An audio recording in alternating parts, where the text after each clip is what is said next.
Model pertumbuhan Beijing yang dahulunya intensif sumber telah diubah sejak beberapa tahun kebelakangan ini. Hal ini bagi meneruskan pembangunan dengan mengalihkan fungsi yang tidak penting kepada peranannya sebagai ibu negara China. Oleh sebab itu, langkah kukuh seperti mengurangkan tanah pembinaan, meningkatkan ruang hijau dan mengawal saiz populasi telah diambil untuk mewujudkan laluan pembangunan hijau, inovatif dan berkualiti tinggi. Usaha yang telah dilakukan oleh negara China ini juga telah menyaksikan persekitaran semula jadi yang bertambah baik, aktiviti kebudayaan yang berkembang pesat. Bukan hanya itu, inovasi teknologi juga turut berkembang pesat yang seterusnya menyuntik daya hidup kepada pembangunan bandar yang berkualiti tinggi. Menurut satu kenyataan media, Beijing telah menutup kira-kira 3,000 perusahaan pembuatan dan pencemar am dan membaik pulih hampir 1,000 pasar dan pusat logistik khusus untuk mengurangkan kesesakan lalu lintas. Bukan itu sahaja, Beijing juga turut melancarkan 2 pusingan projek penanaman hutan dan penghijauan yang mana setiap satu lebih 66,666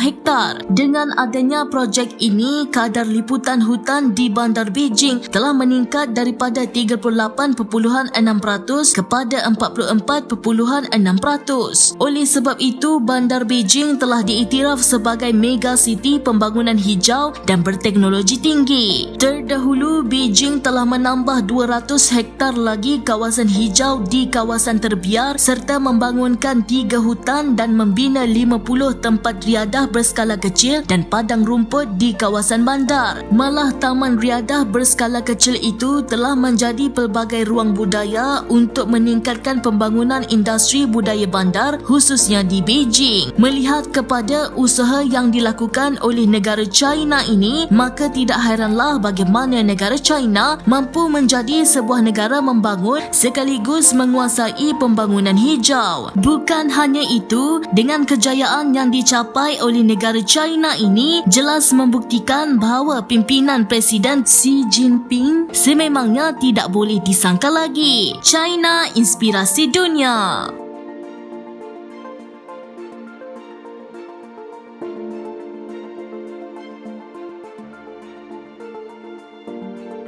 Channel China Kini ini akan memaparkan info-info berkaitan pembangunan, ekonomi, sukan,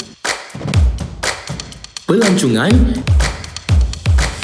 kecanggihan sains dan teknologi yang terdapat di negara China. Untuk perkongsian lebih banyak info menarik, jom subscribe channel China Kini ini. China, inspirasi dunia.